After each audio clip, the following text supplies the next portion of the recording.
ఈ video start చేసే ముందు మీ అందరికి ఒక ఇంపార్టెంట్ పాయింట్ చెప్పాలండి. జే కర్వ్ అనే మాటని మీరు అర్థం చేసుకోవాలి. లేదు అంటే హాకీ స్టిక్ గ్రోత్ అంటారు.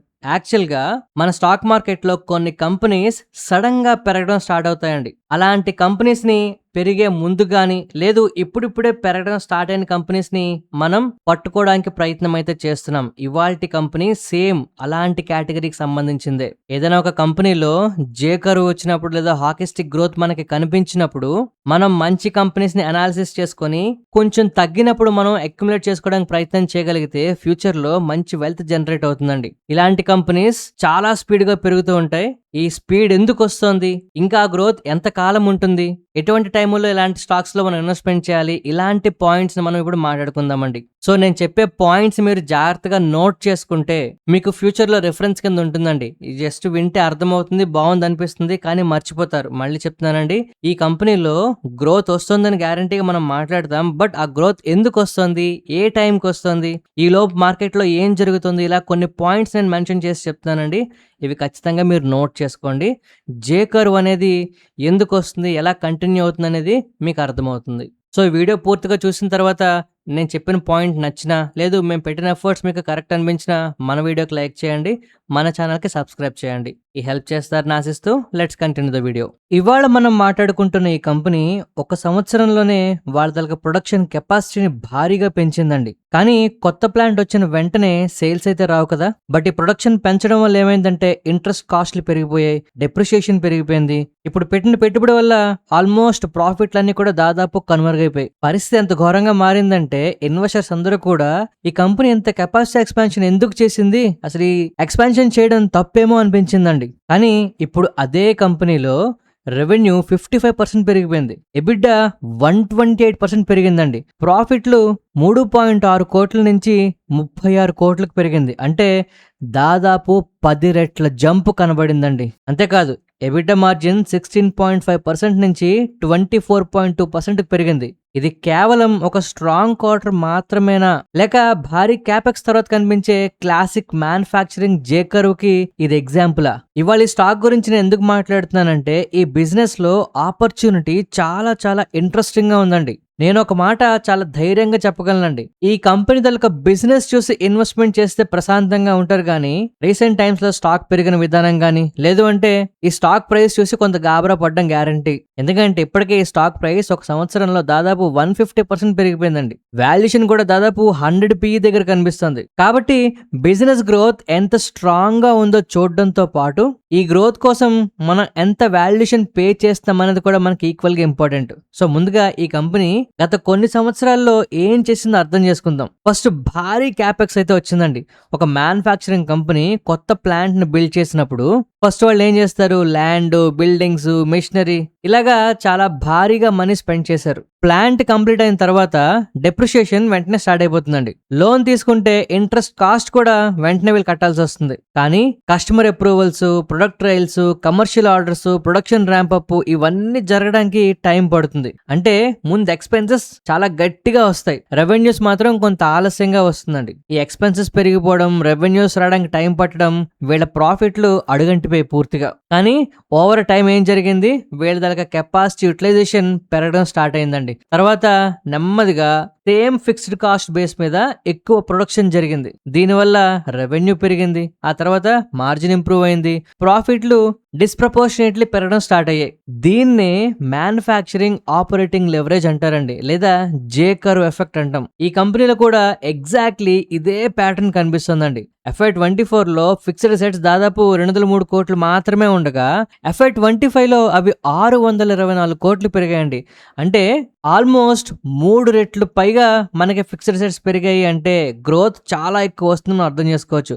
ఇక FY24 లో 461 కోట్లుగా ఉన్న capital work in progress FY25 లో దాదాపు 1 కోటికి అయితే తగ్గిపోయిందండి. అంటే భారీ ప్రాజెక్ట్ కన్స్ట్రక్షన్ స్టేజ్ నుంచి ఆపరేషనల్ అసెట్ గా కన్వర్ట్ అయింది అని అర్థం. కానీ దీని ఇమ్మీడియట్ ఇంపాక్ట్ ఎర్నింగ్స్ మీద పడిందండి. FY24 లో డెప్రిషియేషన్ 16 కోట్లు మాత్రమే ఉంటే FY25 అది 50 కోట్లకు పెరిగింది. ఇంట్రెస్ట్ కాస్ట్ కూడా 15 కోట్ల నుంచి 60 కోట్లకు పెరిగిందండి. దీంతో FY24 లో 57 కోట్లుగా ఉన్న నెట్ ప్రాఫిట్ FY25 లో కేవలం 6 కోట్లు మాత్రమే వచ్చింది. FY26 రెవెన్యూ 817 కోట్లకు పెరిగినా కూడా నెట్ ప్రాఫిట్ మాత్రం 21 కోట్ల దగ్గరే ఉండిపోయిందండి. అంటే కెపాసిటీ క్రియేట్ అయింది, కానీ ఆ కెపాసిటీ నుంచి పూర్తి ఆపరేటింగ్ లెవరేజ్ 2025 వరకు 26 వరకు కూడా మనం కనిపించలేదనే చెప్పుకోవాలి. ఇప్పుడు Q1 FY27 నంబర్స్ చూస్తే ఈక్వేషన్ కంప్లీట్ గా మారిపోతోంది.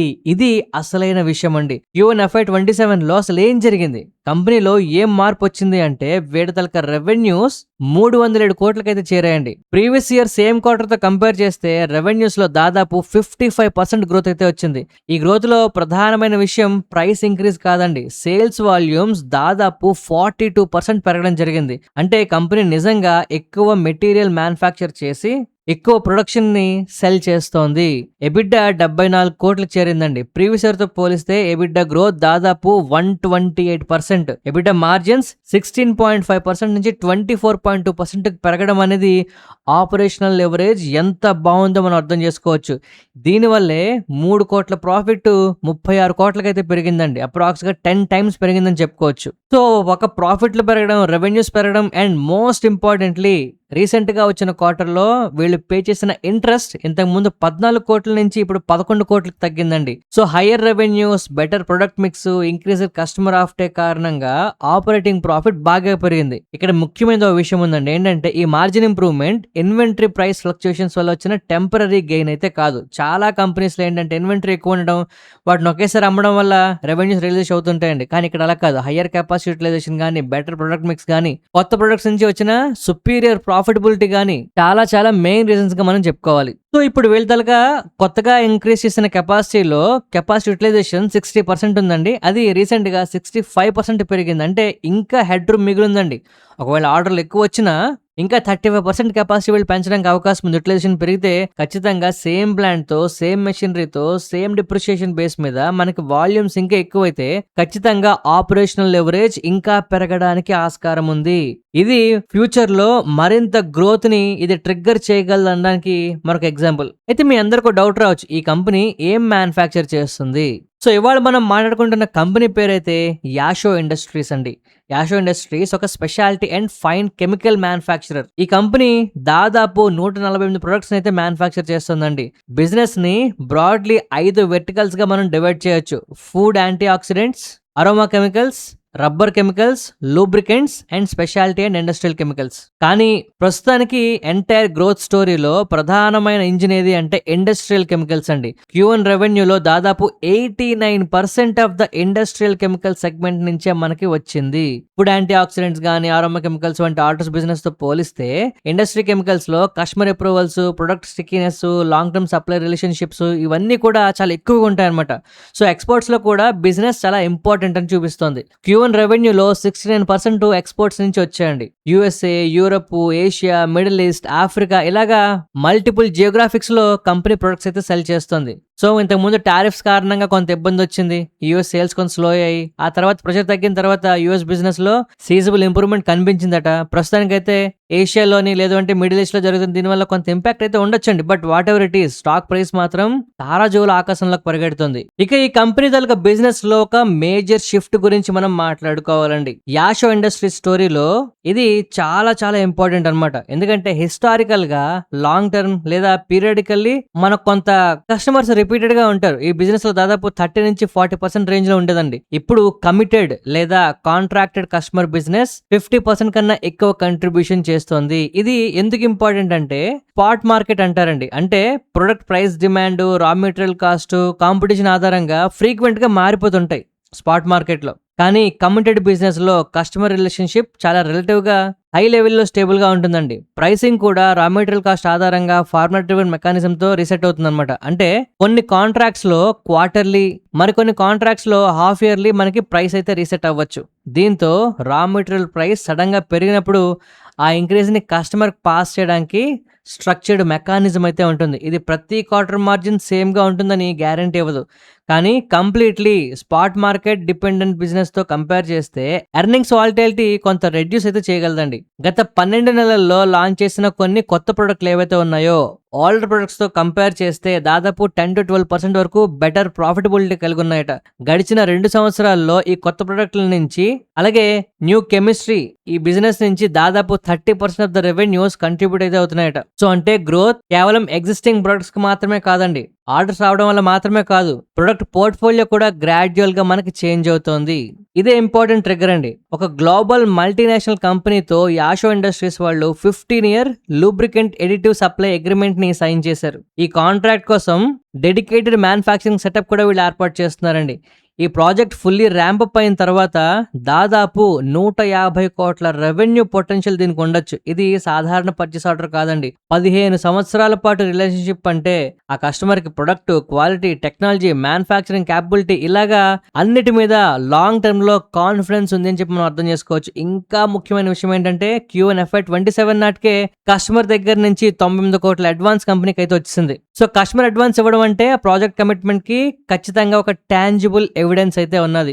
సో ఈ డెడికేటెడ్ ఫెసిలిటీలో Q1 FY28 అంటే ఇక్కడ నుంచి ఎగ్జాక్ట్లీ సంవత్సరంకి కమర్షియల్ ప్రొడక్షన్ స్టేజ్కి చేరే ప్రాజెక్టు షెడ్యూల్తో ముందుకు వెళ్తుందండి. అంటే ఒక విషయం గుర్తుపెట్టుకోవాలి, 150 కోట్ల రెవెన్యూ డే 1 నుంచే రాదు మనకి.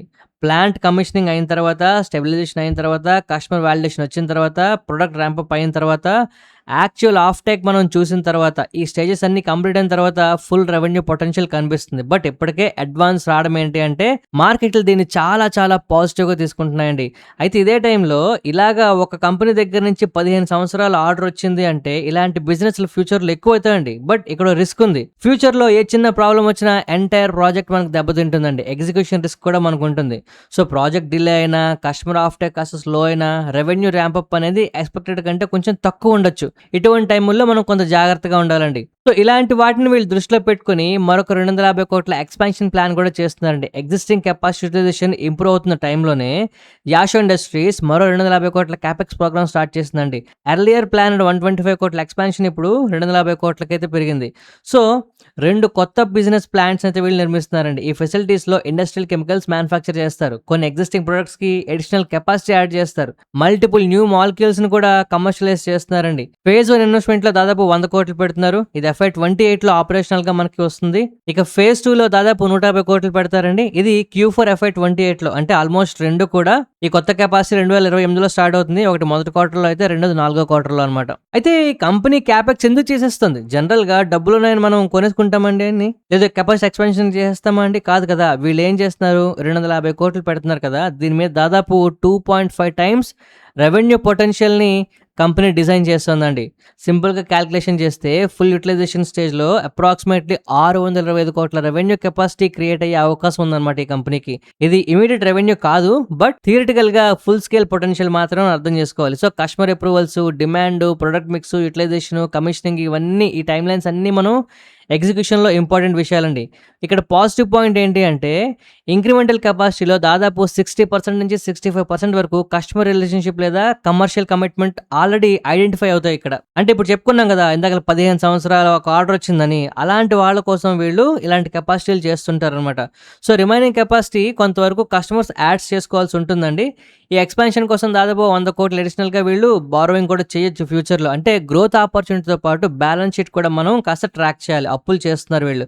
So new capacity time line మనకి ర్యాంపప్ అయితే డెట్ మనకి మేనేజబుల్గా మారచ్చండి. యూటిలైజేషన్ కనుక డిలే అయిందనుకోండి, ఇంట్రెస్ట్, డెప్రిషియేషన్ ఇవన్నీ ప్రాఫిట్ని మళ్ళీ మింగేస్తాయి. సో ఈ టైంలో మ్యానుఫ్యాక్చరింగ్ జేకర్లో మనకి బిగ్గెస్ట్ రిస్క్ అయితే మనం చూస్తాం. ప్రస్తుతానికైతే బ్యాలెన్స్ షీట్లో మనకి ఇంప్రూవ్మెంట్ అనేది కనిపిస్తుంది. రీసెంట్గా చేసిన హెవీ క్యాపెక్స్ తర్వాత కంపెనీ బ్యాలెన్స్ షీట్ మీద ప్రెషర్ అయితే పెరిగిందండి. మార్చ్ 2025లో టోటల్ బారోయింగ్స్ 543 కోట్లుంటే మార్చ్ 2026కి 558 కోట్లకు తగ్గాయి. జూన్ 2026 నాటికి నెట్ డెట్ టు ఎబిడ్డా ఇంచుమించుగా ఆల్మోస్ట్ 1.86కి అయితే వచ్చిందండి. ఇది 3.75 టైమ్స్ దగ్గర ఉండేది. ఆల్మోస్ట్ సగం కన్నా ఎక్కువ పడింది అని మనం చెప్పొచ్చు. So credit rating agencies CRISIL అవ్వచ్చు, ICRA అవ్వచ్చు, బ్యాంక్ ఫెసిలిటీస్ అవ్వచ్చు, వీటన్నిటిని BBB+ కి ఇంతకు ముందు ఉండేవండి, ఇప్పుడు A- కి అయితే అప్గ్రేడ్ చేశారు. వర్కింగ్ క్యాపిటల్ సైకిల్ కూడా 190 డేస్ నుంచి 143 డేస్కి అయితే తగ్గిందండి. ఇన్వెంటరీ ప్లానింగ్ అవ్వచ్చు, రిసీవబుల్ కలెక్షన్ అవ్వచ్చు, క్యాష్ కంట్రోల్ అవ్వచ్చు, ఇవి ఇంప్రూవ్మెంట్కి సపోర్ట్ చేస్తాయండి. FY26 క్యాష్ ఫ్లో నెంబర్స్ కూడా ఎంకరేజింగ్ గానే ఉన్నాయి. క్యాష్ ఫ్రమ్ ఆపరేటింగ్ యాక్టివిటీ దాదాపు 151 కోట్లు కనిపిస్తుంది. ఇన్వెస్టింగ్ క్యాష్ ఫ్లో మాత్రం ఎస్పెషల్లీ అవుట్ఫ్లో 73 కోట్లు కనిపిస్తుంది. ఫినాన్సింగ్ యాక్టివిటీ 81 కోట్లు కనిపిస్తుందండి. ఫ్రీ క్యాష్ ఫ్లో దాదాపు 77 కోట్లు పాజిటివ్ గా ఉంది. సో ప్రీవియస్ ఇయర్ లో హెవీ క్యాపెక్స్ కారణంగా ఫ్రీ క్యాష్ ఫ్లో నెగిటివ్ గా ఉండేది. FY23లో 139 కోట్లు నెగిటివ్గా ఉంటే FY24లో 247, FY25లో 54 కోట్లు తగ్గింది. ఇప్పుడు పాజిటివ్గా 77 కోట్లకైతే రావడం చాలా చాలా ఇంపార్టెంట్ విషయం అండి. అయితే ఈ విధంగా క్యాష్ ఫ్లోస్ బాగున్నాయి, ప్రాఫిట్లు పెరుగుతున్నాయి, ఎంత బాగుంది. కానీ స్టిల్ ఇంకా కొన్ని ప్రాబ్లమ్స్ ఉన్నాయండి. ఆపరేషనల్ గా నంబర్స్ మనకి స్ట్రాంగ్ గా కనిపిస్తున్నాయండి. బిజినెస్ కంప్లీట్ గా రిస్క్ ఫ్రీ అయితే కాదు ఇంకా. ఎందుకంటే మొదటి ప్రాబ్లం రా మెటీరియల్ సప్లై అండి. కొన్ని రా మెటీరియల్ సోర్సింగ్ లో జెన్యూన్ సప్లై కాన్స్టెంట్ మనకు కనిపిస్తున్నాయి. ఫర్ ఎగ్జాంపుల్ ఏదైనా కావాల్సిన మెటీరియల్ టైంకి రాలేదనుకోండి, ఆర్డర్స్ ఉన్నప్పటికీ ప్రొడక్షన్ జరగదు. రెండో ప్రాబ్లం ఏంటంటే ఎక్స్పోర్ట్ లాజిస్టిక్స్. కంటైనర్స్ బుక్ చేసుకోవడానికి కొన్ని సందర్భాల్లో 3 నుంచి 4 వారాలు వెయిట్ చేయాల్సి వస్తుందట. అవైలబుల్ షిప్స్ తక్కువగా ఉండడం వల్ల డెలివరీస్ డిలే అవ్వచ్చు. కస్టమర్ కి ప్రొడక్ట్ డిస్పాచ్ అయితే పర్వాలేదండి, బట్ ఆలస్యం అయితే రెవెన్యూ రికగ్నిషన్ కూడా మనకి ఇంకా నెక్స్ట్ క్వార్టర్ షిఫ్ట్ అయిపోతుందండి. ఇక మూడో ప్రాబ్లం ఏంటంటే డెలివరీకి సంబంధించి టైమింగ్స్ అండి.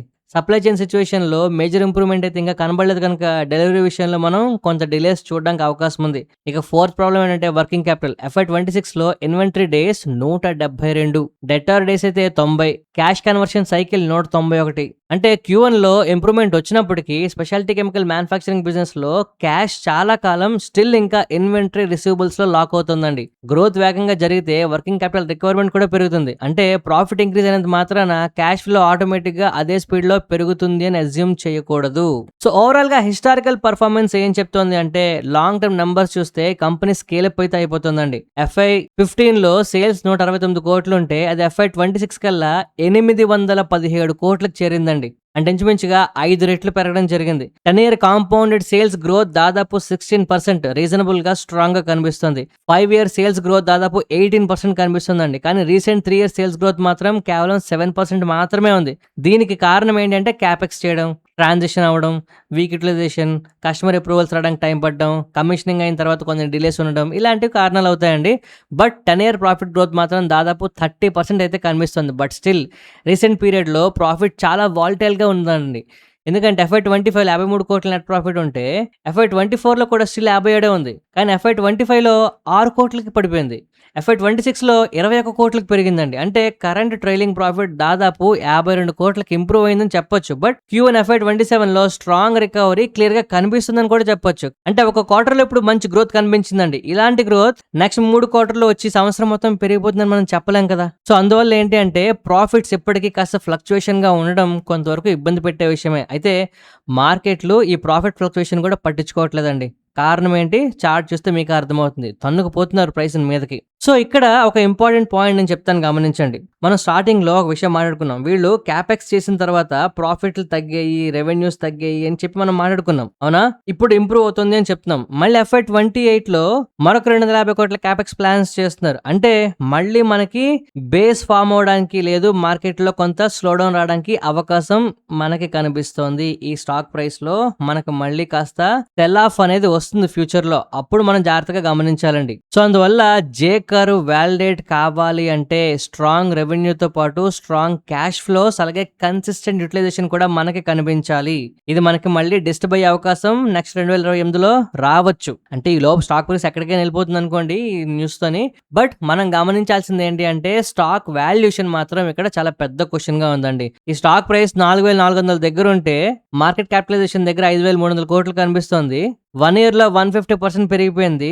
3 year స్టాక్ ప్రైస్ తాలూకా CAGR దాదాపు 34% కనిపిస్తుంది. 5 year తాలూకా CAGR అయితే 48% కనిపిస్తుంది. మార్కెట్ ఇప్పటికే ఫ్యూచర్ గ్రోత్ ని అగ్రెసివ్ గా ప్రైస్ చేసింది మనం చెప్పుకోవచ్చు. PE అయితే ఆల్మోస్ట్ 100 మీద ఉందండి. ప్రైస్ టు బుక్ అవ్వచ్చు, లేదు అంటే మిగిలిన వాల్యుయేషన్ పారామీటర్స్ అన్ని కాస్త ఎక్స్పెన్సివ్ గానే ఉన్నాయి. ఓవరాల్ గా స్పెషాలిటీ కెమికల్ సెక్టార్ మనకి 29 PE దగ్గర ట్రేడ్ అవుతుంటే యాష్ ఇండస్ట్రీస్ దానికి కంప్లీట్ గా ఫుల్ ప్రీమియం లో ట్రేడ్ అవుతుంది. And sector taluka median ROCE 13.6 ఉంటే వీళ్ళ కంపెనీ మాత్రం ROCE 8.4% మాత్రమే కనిపిస్తుందండి. అంటే న్యూ అసెట్ రిజల్యూషన్ పెరిగి ప్రాఫిట్ ఇంప్రూవ్ అయిందనుకోండి, ఆర్ఓసి, ఆర్ఓఈ రికవర్ అవుతాయి. అందులో no doubt about it. But valuations మాత్రం ఇప్పటికైతే కాస్త ఇబ్బంది పెడుతున్నాయండి.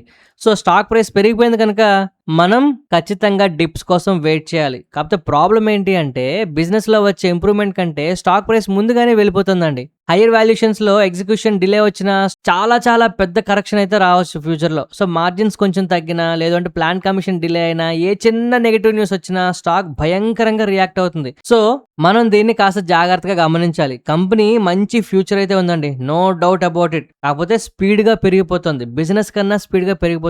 బిజినెస్ ఒక అడుగేస్తే ఇది 3 అడుగులు ఏసేస్తుంది. సో తగ్గిన ప్రతిసారి మనం ఫ్యూచర్ కోసం ప్లాన్ చేసుకోవాలి. సో యాషో ఇండస్ట్రీస్‌లో క్లియర్‌గా మ్యానుఫ్యాక్చరింగ్ జే కర్వ్ అయితే మనకి స్టార్ట్ అయిందండి. Q1 FY27 నంబర్స్ దీనికి strong evidence. No doubt about it. Heavy capex తర్వాత కెపాసిటీ యుటిలైజేషన్ ఇంప్రూవ్ అవుతుంది. అది కూడా మనకి క్లియర్‌గా కనిపిస్తుంది. వాల్యూమ్ గ్రోత్ క్లియర్‌గా ఉంది. ప్రొడక్ట్ మిక్స్ కూడా బెటర్ అయిందండి. కస్టమర్ ఆఫ్ టేక్ పెరిగింది. కమిటెడ్ బిజినెస్ షేర్ పెరిగింది. కాకపోతే మళ్ళీ FY25లో మరొక 250 కోట్ల క్యాపెక్స్ ప్లాన్స్ ఉన్నాయి కనుక అవి కూడా ఫర్దర్‌గా రెవెన్యూస్ పెంచుతాయి కనుక ముందుగా మళ్ళీ మనకి కొంత బేస్ ఫామ్ అవడానికి ఫ్యూచర్‌లో అవకాశం ఉందండి. సో ఖచ్చితంగా ఇప్పుడొస్తున్న గ్రోత్‌తో ఈ స్టాక్ పని అయిపోలేదు. ఫ్యూచర్ ఖచ్చితంగా బ్రైట్‌గా ఉంది అని చెప్పుకోవచ్చు. కానీ ఒక్క స్ట్రాంగ్ క్వార్టర్‌తో ఇప్పుడు మార్కెట్‌లో వస్తున్న ఈ గ్రోత్‌ని టర్న్ అరౌండ్ అయిపోయింది అని మనం చెప్పకూడదండి.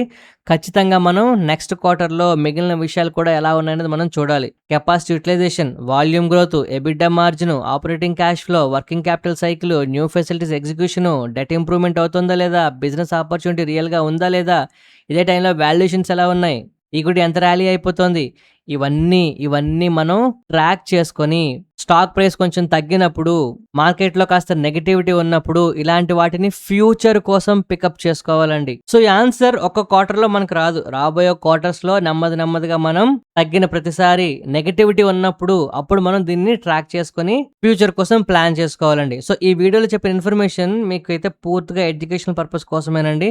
ఎటువంటి బై సెల్ రికమెండేషన్ కాదు.